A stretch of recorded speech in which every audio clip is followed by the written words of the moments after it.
BRS outdated party అని కేంద్ర మంత్రి బండి సంజయ్ అన్నారు. ఆ పార్టీతో చర్చలు జరిపామన్నవి ఉట్టి మాటలే అని తెలిపారు.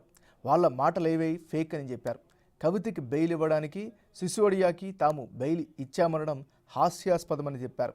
తాము బెయిల్ ఇస్తే సుప్రీంకోర్టు హైకోర్టులు ఎందుకని ప్రశ్నించారు బండి.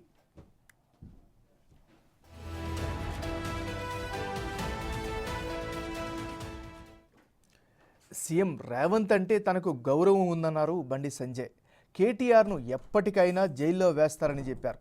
తనలాగే రేవంత్ రెడ్డి ఎన్నో పోరాటాలు చేశారని తెలిపారు. కేటీఆర్ని జైల్లో వేయకపోతే యుద్ధమే వస్తుందన్నారు. 10 ఏళ్ల బీఆర్ఎస్లో నిజాంలాగే పాలించారని విమర్శించారు. అసెంబ్లీలో బీఆర్ఎస్ వాళ్ళు 6 గ్యారంటీలు ఎందుకు అడగలేదని క్వశ్చన్ చేశారు. బీఆర్ఎస్కి కొమ్ము కాసిన వారికే పోస్టులు ఇచ్చారని, నిజాయితీగా పనిచేసే అధికారులకు పోస్టింగ్లు ఇవ్వలేదని తెలిపారు. రాబోయే కాలంలో తెలంగాణలో బీజేపీ ప్రభుత్వం వస్తుందని బండి సంజయ్ ధీమా వ్యక్తం చేశారు.